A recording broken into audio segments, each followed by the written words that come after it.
Bienvenue à tous et à toutes sur ma chaîne. Bonjour à toutes et à tous, bienvenue sur ma chaîne YouTube où on va parler et décrypter au quotidien l'actualité politique en France et dans le monde.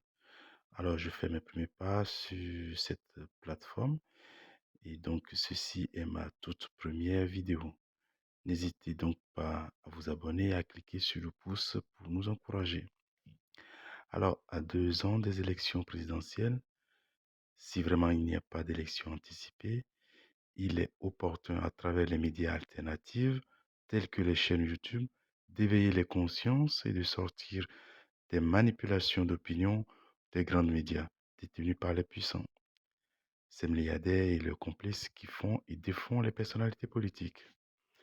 Une autre voie est possible pour le peuple, une autre voie d'information pour leur permettre de saisir les grands enjeux qui se dressent devant nous et de choisir en toute liberté et sans manipulation. Alors dans cette vidéo, nous allons parler de la situation à Gaza, en Palestine occupée. Les langues sont-elles en train de se délier sur la situation à Gaza après une cécité collective où presque tout le monde politique est resté aveugle, sourd et muet sur les atrocités qui s'y passent? Je dis tout le monde politique, mais j'y soustrais évidemment la France insoumise, taxée d'antisémitisme, qui a été la seule formation politique à alerter depuis le début sur le sort qui sera réservé aux populations de Gaza après le 7 octobre. Alors qu'on se le dise, le 7 octobre 2023 a été un grand traumatisme pour le peuple israélien.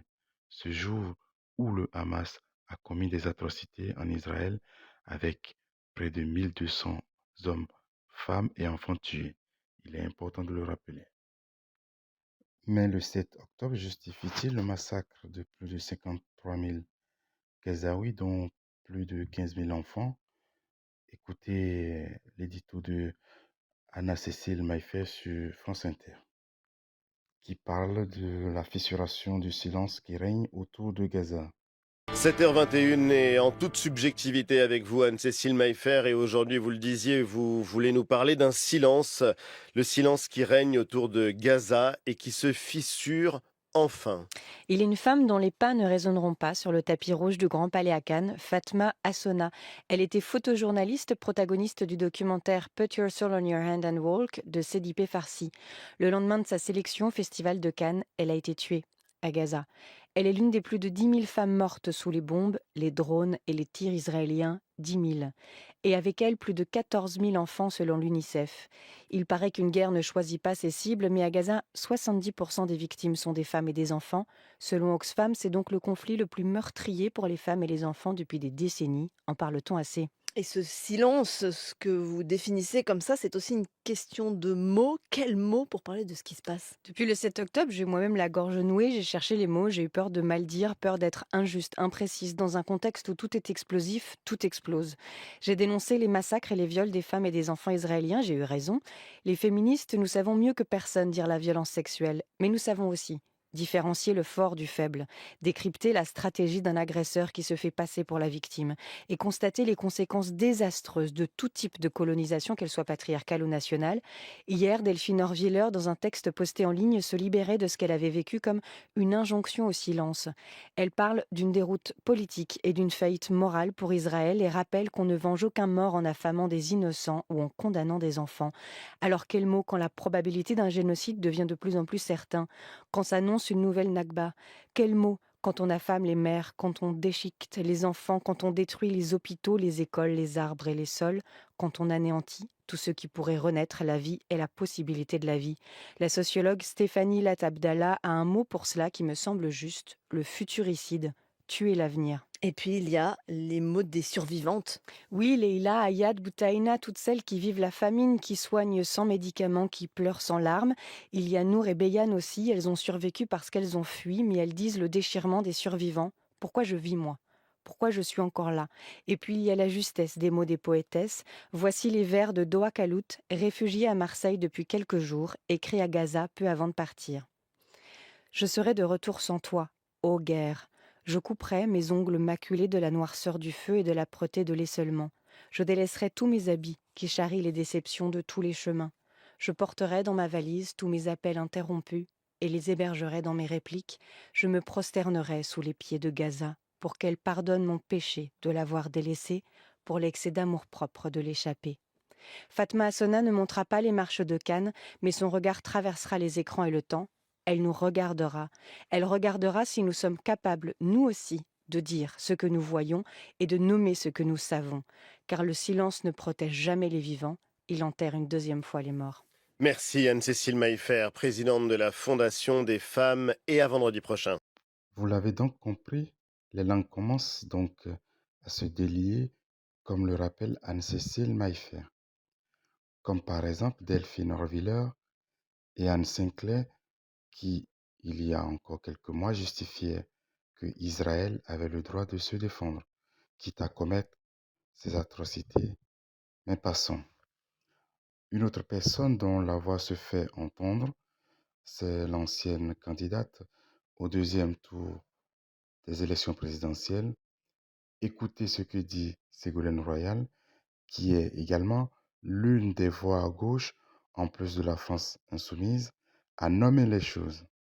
Écoutez-la qui revient sur la colère des manifestants qui s'est exprimée sur le stand du PS lors des manifestations du 1er mai passé à Paris, où Jérôme Gage a été bousculé, et d'autres personnes évidemment. Et au lieu de se poser les bonnes questions sur la traîtrise du PS qui participe à maintenir le gouvernement illégitime de Bayrou en place, toutes les chaînes soumises s'empressent de parler d'antisémitisme envers Jérôme Gage. Écoutez. Le débat du 9-10. RTL Matin, on est ensemble jusqu'à 10h et pas toujours d'accord effectivement avec ce matin Ségolène Royal et Antonin André, rédacteur en chef du service politique du JDD. 2 manifestations, 2 exfiltrations. Jérôme Gage, député socialiste insulté, bousculé, désigné comme un traître. Le stand du Parti socialiste saccagé, ses militants modestés, ça c'était hier lors des manifestations du 1er mai. Les premiers incidents avaient eu lieu dimanche, lors d'une manifestation cette fois contre l'islamophobie. La gauche s'en prend à la gauche. Ségolène Royal, qu'est-ce qui se passe dans votre famille politique ? Je trouve qu'il y a un décalage entre ce que suscitent effectivement ces comportements répréhensibles et ce qui se passe à Gaza. On voit encore aujourd'hui une réunion des Nations Unies où l'aide humanitaire n'arrive plus. Et quand on parle d'antisémitisme, je pense qu'il y a beaucoup de gens qui sont surtout anti-Netanyahou. Et c'est Netanyahou qui crée l'antisémitisme.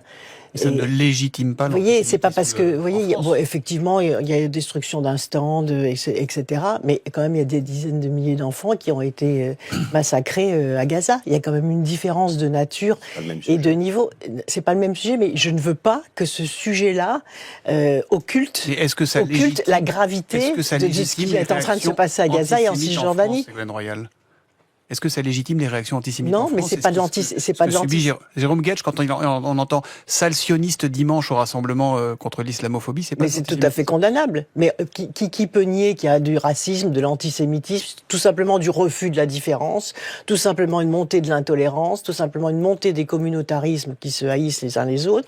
Et donc, par définition, il faut bien sûr travailler, ça c'est le rôle aussi de la politique, sans cesse à lutter contre ces comportements, mais sans occulter ce qui est en train, je le répète, de se passer à Gaza.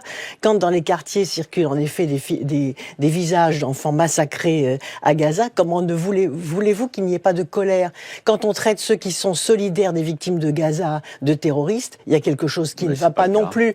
Et par conséquent, là où l'aide humanitaire n'entre pas, il y a une condamnation de Netanyahou pour crime de guerre aux Nations Unies, et personne ne bouge. Et donc il y a une colère qui est en train. André est quand même. Il a rien assez... dit encore, Non, mais quand vous dites c'est pas le même sujet, ce qui se passe à Gaza est humainement effroyable. Personne ne le conteste, en tout cas personne dans ce studio ne le conteste. On ne dit jamais. Mais c'est pas le sujet du jour, si. C'est pas le sujet du jour. Le sujet du jour, c'est pas le sujet du jour. Et d'ailleurs, la façon dont vous placez votre mais, de la même façon que certains à gauche placent le mais au moment de condamner les agressions dont Jérôme Gage est victime, est tout à fait symptomatique. Vous dites, les politiques doivent rassembler et éviter les affrontements. Que fait la France insoumise? La France insoumise n'a pas condamné la France. Non, mais je suis désolé, mais une partie de la gauche. Heureusement que la France. Je peux terminer, Madame Royal? Oui, une partie de la gauche s'accommode très bien des violences contre Jérôme Gage et contre le Parti socialiste. Vous dites ça n'est pas grave. Moi, je trouve ça extrêmement grave. Vous mentez. J'ai pas une voix. J'ai pas dit que c'était pas une voix dans cette partie de la gauche ne condamne ces agressions-là. Et si je viens de le faire. Et je vais vous dire même, indépendamment. Il y a des voix à gauche qui condamnent. Mais si, je condamne. Clémentine Autain était sans ambiguïté. Mais bien sûr, c'est condamnable. Marine Tondelier a dit je condamne, mais. Alors justement, ce mais permanent. En tête la déclaration de Marine Tondelier, je vous propose qu'on la réécoute. C'était hier soir sur RTL au micro d'Yves Calvi. Je suis embêtée. Je suis embêtée parce que personne ne doit être évincé des manifestations, mais je vois aussi comment Jérôme Gage donne rendez-vous, vient avec 20 journalistes. Je pense qu'en fait, il faut faire attention. Il faut faire attention tout le temps. Et vraiment, ce moment, c'est le moment des travailleurs, le 1er mai. Donc, Jérôme Gage, il a mon soutien, comme tous les militants du Parti socialiste l'ont, mais je pense qu'il faut faire attention à ne pas faire du 1er mai à chaque fois la revue de presse des incidents. Alors pour être tout à fait complet, elle est revenue, Marine Tondelier, sur ses propos ce matin dans un post sur X. Oui, les socialistes ont leur place dans les manifestations, je la cite. Quant à savoir s'il existe un antisémitisme d'extrême gauche, la réponse est oui. Je présente mes excuses auprès de toutes celles et ceux que l'imprécision de ma réponse a pu heurter. Elle est embêtée, mais il y a toute une partie de l'électorat sur lequel la France insoumise et une partie des écologistes ont soufflé, qui approuve ce genre de violence. Donc elle est embêtée, mais parce que ça touche son électorat et son fonds de commerce électoral. Et moi, je trouve ça absolument écœurant, et je vais vous dire pire. Les antifas qui utilisent la violence pour exclure de manifestations des gens qui ne pensent pas comme eux, ils se comportent comme des fascistes. Donc ils n'ont d'antifa que le nom. Parce que vouloir exclure ou violenter des gens sous prétexte qu'ils ne pensent pas comme vous, ça s'appelle du fascisme. Et je trouve ça absolument navrant qu'une partie de la gauche ne soit pas plus lucide et plus offensif à l'endroit de ce genre de comportement. Je trouve ça extrêmement dangereux. Et ce sont des politiques qui fragmentent la société et qui jouent sur la violence. J'observe que vous n'avez pas un mot sur Gaza, une fois de plus. C'est pas le même sujet. Attendez, je vous ai écouté. Je considère que c'est le même sujet. Vous considérez. Eh ben, c'est votre avis, ce n'est pas le mien. Je pense que la montée des tensions est due à ces effroyables crimes de guerre contre lesquels, finalement, il y a une inertie. Et pourquoi on n'applique pas à Netanyahou le même raisonnement qu'à Poutine? Pourquoi on parle encore de nouvelles sanctions sur Poutine qui occupe des territoires qui ne sont pas les siens, et Netanyahou qui se comporte exactement de la même façon. Il n'y a pas du tout la même réaction. Il n'y a pas du tout la même réaction à son égard. Et donc c'est ça qui ne va pas. Et je pose la question, est-ce que la politique de Netanyahou, qui est une politique d'extrême droite en Israël, légitime ce qui se passe en France en matière d'antisémitisme? Non, mais il faut faire la hiérarchie. Ce que je veux dire, c'est qu'il faut faire la hiérarchie des choses. Il y a des incidents qui se sont produits.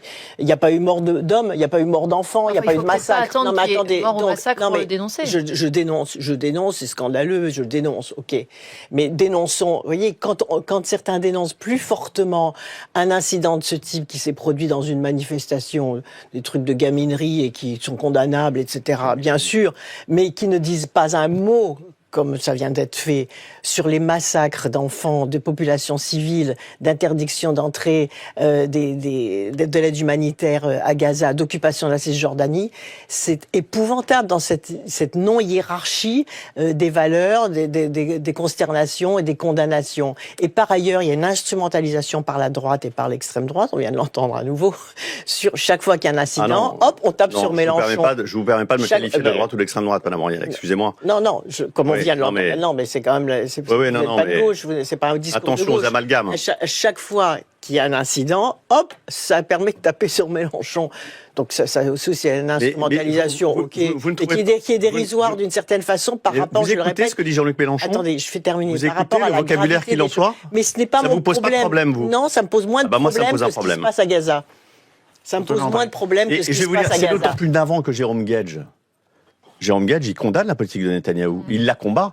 Il n'est pas du tout sioniste, Jérôme Gage. Il défend les intérêts aussi et le droit d'exister du peuple palestinien. C'est son combat politique. Donc, si vous voulez, cette espèce d'amalgame qui consiste à dire Jérôme Gage ne condamne pas ce qui se passe à Gaza, donc ce qui lui arrive est bien fait pour lui, pardonnez-moi, mais c'est absolument écœurant. C'est navrant. Mais vous devriez être... Mais j'ai condamné, mais je ne vais pas me scandaliser, grimper aux arbres, etc. Non, scandalisons-nous sur ce qui se passe à Gaza. On a l'impression qu'on est obligé de choisir un camp aujourd'hui, soit du côté des Juifs, soit du côté des musulmans, soit du côté des Bleus, soit du côté des Jaunes. On a le droit d'être très heurté, bouleversé, catastrophé par l'assassinat de Monsieur Cissé dans la mosquée du Gard, de la même manière qu'on est outré quand ça se passe du côté des Juifs. Pourquoi on a cette impression non mais pas vous, mais on a l'impression que la classe politique nous oblige à choisir un camp. Vous avez ce sentiment, vous aussi, ou pas? Oui. En fait, on est humain. Alors quand quelqu'un est massacré, qu'il soit juif, hindouiste, musulman ou... Mais vous avez totalement raison. Et pourquoi c'est pas simple à dire? Parce qu'il y en a qui cherchent à instrumentaliser. Avec Aboubacar Cissé, ce qui s'est passé cette semaine Oui, c'est ça. Alors que ça aurait dû être traité de la même façon que tous les massacres qui ont lieu dans des lieux de culte. Et ça n'a pas été traité de la même façon. C'est pour ça que ça a suscité de la consternation et des condamnations. Ségolène Royal dénonce donc le décalage entre ce qui se passe à Gaza et le fait qu'un député avec son parti, le Parti socialiste, sont rappelés à leur acte et leur traîtrise envers la France insoumise. Mais comme on est dans un pays où personne n'assume ses responsabilités, on veut tout mettre sur le dos de l'antisémitisme. On terminera notre vidéo par les propos de la présidente de Médecins sans frontières, émue jusqu'aux larmes et la gorge nouée, qui décrit la situation de désolation qui règne à Gaza. Écoutez-la. J'aimerais qu'on s'arrête sur la situation à Gaza et les mots très forts de Médecins sans frontières dans son communiqué. Vous dites, on assiste en direct à la création des conditions pour une éradication des Palestiniens à Gaza. Outil d'extermination, ce blocus, ce sont les mots de Médecins sans frontières.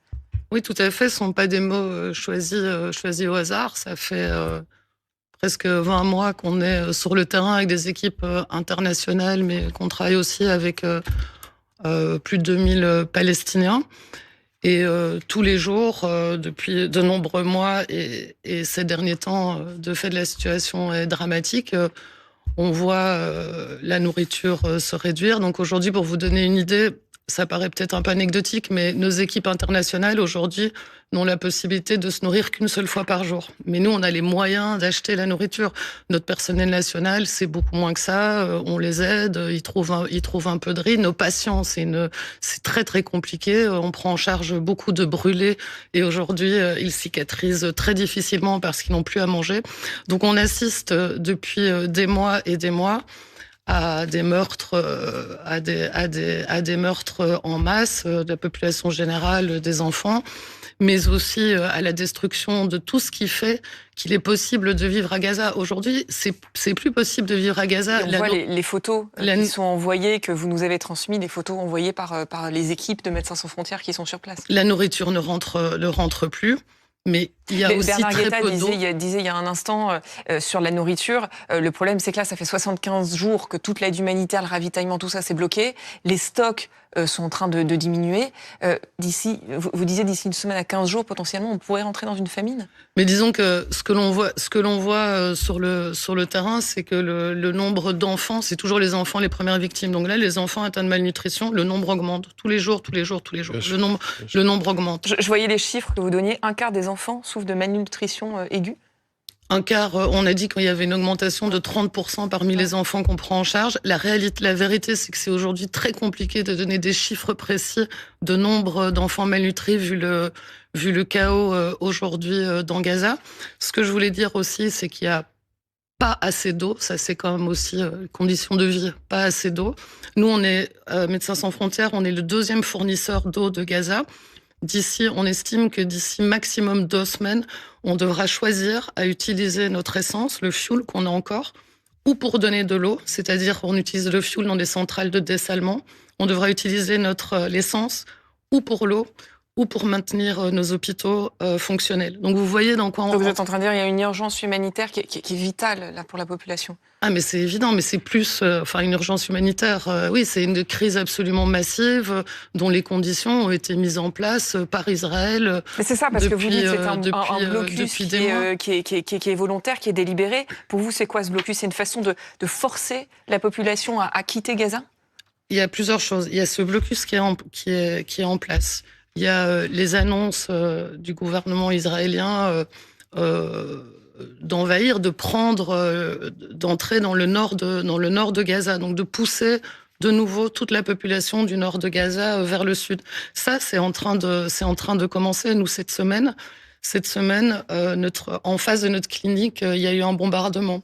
En face, à côté de notre maison, 15 minutes avant que notre maison soit bombardée, on a été prévenus. On a été prévenus 15 minutes avant que notre maison allait être bombardée. Notre clinique, on n'a pas été prévenus. On a reçu des ordres d'évacuation aujourd'hui de Gaza City. Donc, les mouvements forcés de population vont recommencer. Ça, c'est une chose. Le siège, les mouvements de forcés de population, et puis l'annonce de ce plan complètement dingue où l'aide humanitaire, pas l'aide humanitaire en fait, l'aide, la nourriture, ça n'a rien d'humanitaire. L'aide va être utilisée pour déplacer les populations de Gaza, pour les trier. Et on sait que tout le monde ne recevra pas à manger. Dans le plan, tout le monde ne va pas recevoir à manger. Et on voit ça comme une première étape vers une déportation de la population, d'abord vers le sud, mais pourquoi pas aussi après en dehors. Donc tout ce plan, et puis il est assez clair, il est annoncé par les autorités israéliennes. Et c'est pour ça que vous parlez d'outils d'extermination. Encore une fois, ce sont des mots extrêmement forts que vous employez. De la société palestinienne. Les populations, donc plus de 50 000 personnes ont été tuées. Mais c'est la destruction de ce qui fait la vie, c'est la destruction de la société, c'est la destruction, vous le savez, des archives, des cadastres. L'intégralité du système de santé a été touchée par des bombardements ou des invasions ou des intrusions de l'armée israélienne. 100% des hôpitaux ont subi des attaques de l'armée israélienne. Merci d'avoir suivi cette vidéo. N'oubliez pas de vous abonner et de cliquer sur j'aime. Rêvons d'un avenir meilleur pour les Gazaouis. À bientôt.